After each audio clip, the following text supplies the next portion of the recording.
Hey everybody, I'm here to talk about why I don't think physical games are going anywhere anytime soon. I'll just get right into it. I've been playing games for about 25 years or so. So I mean, I'm pretty rooted in physical games, physical everything really. I just counted the games I have on Steam, 22. Not counting MP3s that you get when you buy a CD. Like Amazon has that auto rip thing where if you buy a CD you just get the MP3s. Not counting those, I probably don't even have a dozen MP3s. I don't do digital. Everything I buy is physical. Books, movies. I do have some movies that are digital because if a movie's ever on sale, like if somebody randomly is like, hey, you can buy this movie for 99 cents, I'm all over it.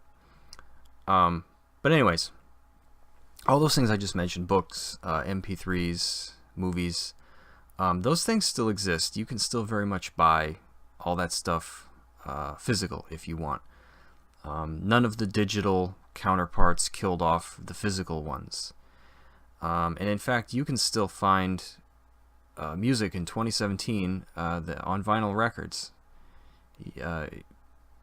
Stuff made, recorded this year, or they put it on vinyl.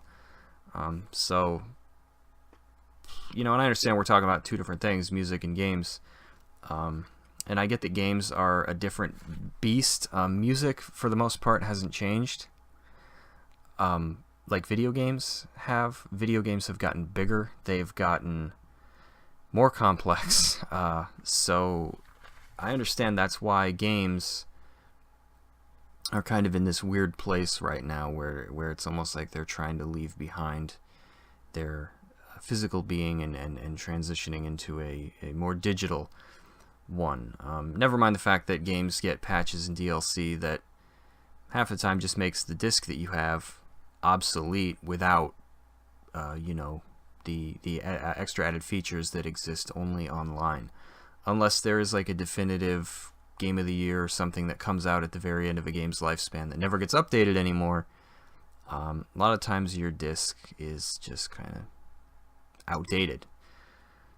So I think one thing that has allowed games to move into like the digital marketplace so well has been Steam, and of course other things like Steam, any digital distribution platform. And also another thing that has helped that work is PCs. PCs have always been different than consoles. They had a lot of things that consoles didn't have. PCs, when you think about it, were kind of the original smartphone, because when you look at smartphones, they're kind of just PCs that fit in your pocket. They're not as powerful, obviously, because size is a limitation. You only cram so much hardware in there.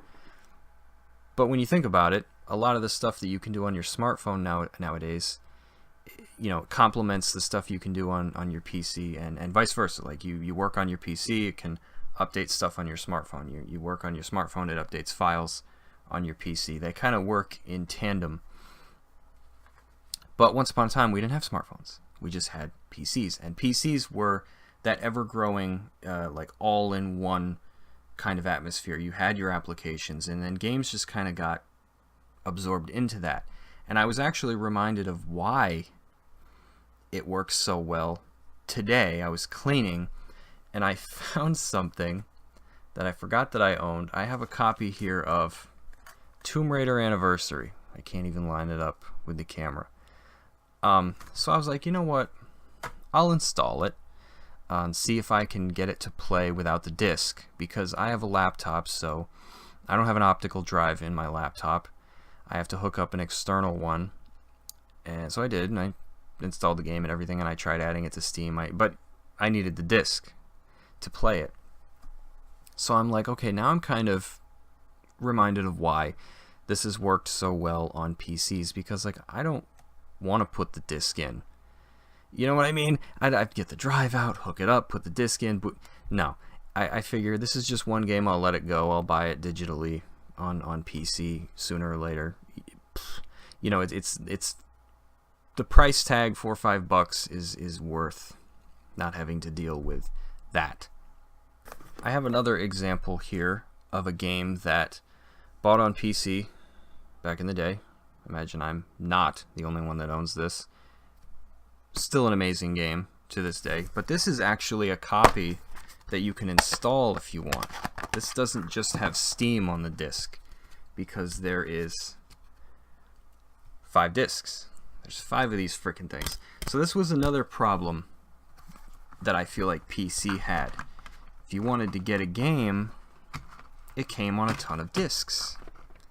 But look though, it actually has manuals. Like, you don't even get stuff like this anymore when you buy console games. You just usually get a lame case, a disc, and maybe an insert. Some games don't even come with that.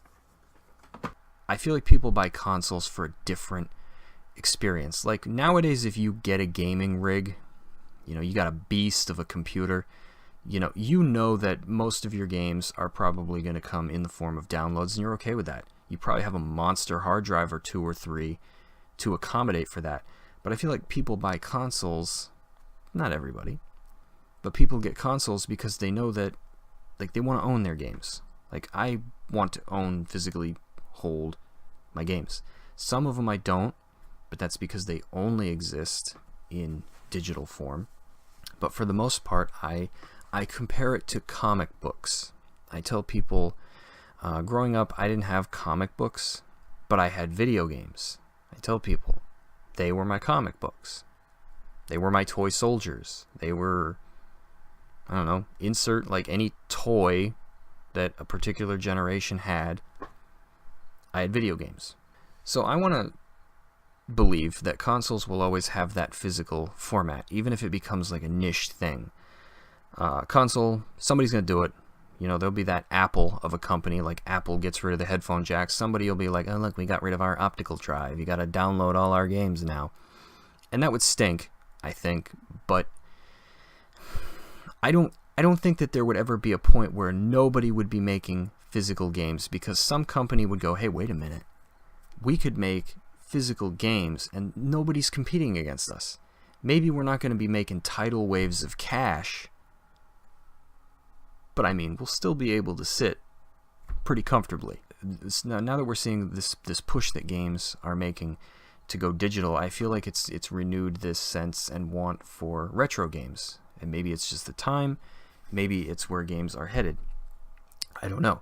But it seems like mom and pop stores are popping back up, and they're doing what GameStop can't do anymore. They're just selling games. GameStop has t-shirts, hats, notebooks, candy, and then you're like, oh, the games are over there in a corner.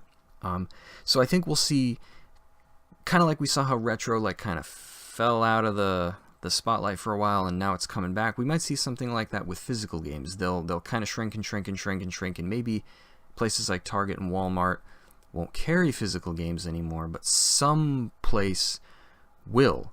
And it's an interesting thought. It might not work out exactly this way, but I met a guy one time when I was in college who he had, I think it was like an espresso book printing machine, I'm not familiar with it at all, in his house. And he had a website where people could buy books, and he could print them right there. He didn't have to allocate a warehouse and a crew and all kinds of things to these books that maybe nobody would buy. Somebody bought it, I'll print it, and then I'll ship it to them. And I can see something like that happening maybe with physical games, like Amazon or some company with money would step in and say, oh, you want the physical version? Well, maybe it would cost you more. Who knows? We'll make it to order and we'll ship it right to your house. You can't return it though. I don't know. Something like that could happen. I think, like I said, physical games might come down. I don't think they'll ever disappear entirely.